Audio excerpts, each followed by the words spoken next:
One of the biggest challenges we have at EMA is space. It's really hard to find basketball courts, either indoor or outdoor, in San Francisco. Most of them are from schools or rec and park.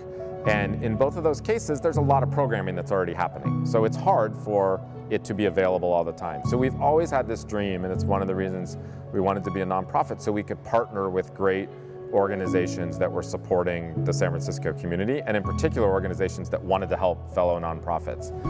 So another community member who supports EMA is Dennis Williams. His son Clyde is in the program, and he's also serves as the president of the board at Fort Mason. And so he started brainstorming with and just letting Jerome know, like, you ought to talk to the team here. This is one of those situations where kind of the stars align. I've been involved with several organizations, and the first thing I ask myself before I consider getting involved with any group is, do I have confidence in the organization? Is it something I can put my name behind? And Jerome's inspired that confidence, and he does it every day. When you're asked to then be a part of an organization and support it, and you see how it's being run and the impact that it's having on your children, it's pretty easy to say, this is something I want to support, and I want to bring my resources to the table to help make things happen. In the meantime, in the post-COVID environment, we have a number of event spaces where we can't do anything right now. So those are basically empty. So Pier 3 is a great example, the Festival Pavilion. It's a massive space, and there's the opportunity to run indoor camps at great distances between the kids. They've got hoops set up, but it's such a big space, over 50,000 feet, with a small number of basketball hoops and open air and everything else to provide circulation for safety and spacing and all the other things that you need. So it's really served as a short-term solution for EMA in San Francisco. Fort Mason has been an incredible gift to EMA. I mean, what an opportunity to be in a space like this. Jerome did a lot of effort over the years, finding temporary homes, kind of being very agile and fluid. But then it's come now time to create a facility where it's a home where there can be structured classes, group sessions, individual coaching, tutoring, education that's bigger than just the court time, right? And I think that's been a dream for quite a while. We're going to start from something, start from empty and create something, right? And maybe that's why it's apropos that this is a huge empty space that gets filled with, the goals of EMA.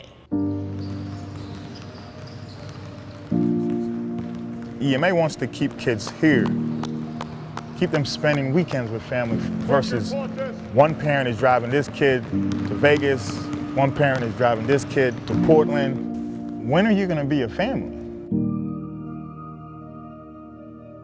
The vision has always been to create this hub where kids can come, whether it's a classroom for kids to do homework, it's a classroom for kids to learn how to code, or it's a studio for kids to do some yoga and learn mindfulness. Once you walk through those doors, you don't ever have to leave because you have everything you need under one roof. This holistic focus on respect, leadership, developing your own inner strength, no matter your actual ability in basketball. For some, it's going to help them, they're going to get a Division I scholarship, that's awesome. For others, it's going to help them be successful in college, in vocational school, in whatever they do after high school. The energy and the focus that I'm having now, not to say you don't always do it, but I'm loving how y'all are rising to the occasion. This is beautiful. Clap it up for yourself. We want to be known for developing leaders. That's the narrative we need to be telling. Yes, we want you to play in the NBA, we want you to play in college, but while you're on that path, develop all the other things you're going to need when you're an adult. I wish more than anything that I knew Jerome when I was 13 years old. Just that environment. It's not only the skill building, but the environment, and again, the attention to detail around your whole body. Better slide. Not this, this. He's aligned really important life skills with athletics.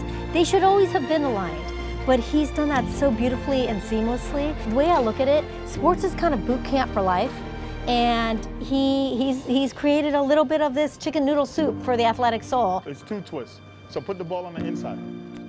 I think it's so important, and I think it's very visionary that they would have somebody like this, somebody working on the mental side along with the physical side. We have these huge, high physical expectations of this kid, but what we don't realize is we also have very high mental expectations of the kid, and nobody's addressing or helping him grow in that area as well.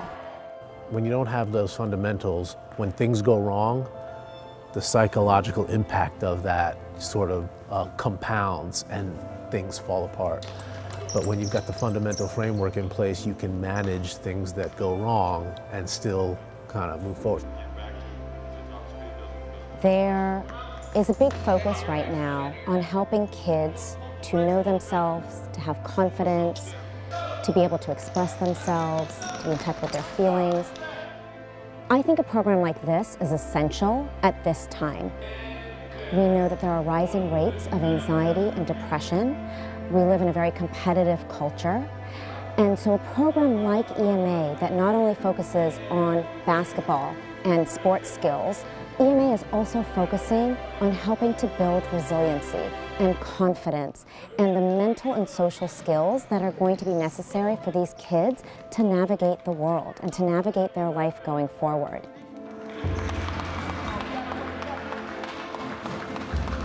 We started back where Jerome was probably told every single day, this is a great idea, man, this sounds really good, but there's no way you're ever gonna get there. And to watch him go from USF to then scrambling to finding gyms to rent out, stressing, but staying patient, really enjoying the process, celebrating all of those minor, little, small wins.